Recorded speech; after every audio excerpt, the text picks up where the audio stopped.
بسم الله الرحمن الرحيم بسم الله الرحمن الرحيم صلى الله وسلم وبارك على سيدنا محمد وعلى آله وصحبه أجمعين.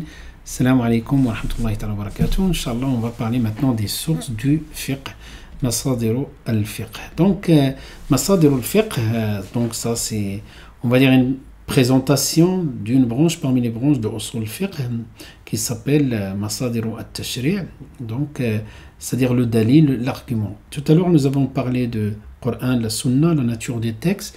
Nous avons parlé également de l'ijtihad. Donc l'ijtihad est normalisé. L'ijtihad, ce n'est pas un terme vague. L'ijtihad a ses normes, a ses conditions, a ses auteurs aussi.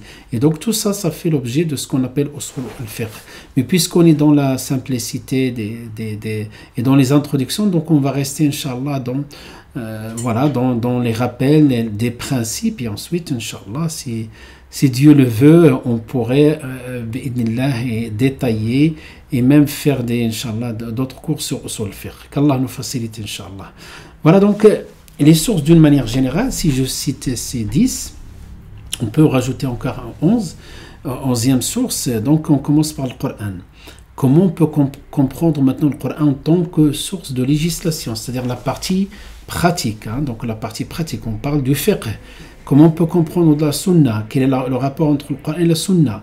Voilà. En absence de texte, il faut aller vérifier s'il y a un ijma', ou même en présence d'un texte conjoncturel, il peut y avoir un ijma' qui rend le statut catégorique. Le qiyas, quand il n'y a pas du texte là, on fait ce qu'on appelle l'extrapolation, le qiyas, le raisonnement analogique. En présence ou en absence du texte, et des fois on peut faire ce qu'on appelle l'istihsan. L'istihsan, c'est le choix préférentiel. Ça peut être, voilà, donc pour des cas bien particulier, l'istihsan, bien sûr, c'est légitime que toutes les écoles l'ont utilisé, quoique Shafi'i a une option par rapport à l'istihsan, mais quand on regarde dans ses pratiques, il n'est pas d'accord simplement sur la définition, sur la terminologie, mais sinon, dans la pratique, il fait la même chose. Donc, puisque les ulama disent la mushahata fil istilah, il n'y a pas de dispute autour de la terminologie au moment où on se met d'accord sur la manière de procéder. Al-maslaha al-mursala, donc l'intérêt général indéfini, ça c'est un gros morceau. Al-istishab, ça aussi, l'istishab, c'est la présomption de continuité. Donc là, j'ai inversé le 7 et le 8 en français et en arabe.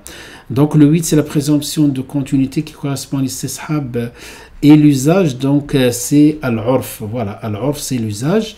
Et madhhab al-sahabi aussi, la loi, l'opinion du sahabi, voilà, j'ai inversé aussi. Madhhab al-sahabi qui correspond à 10, l'opinion du compagnon, comment on traite ça.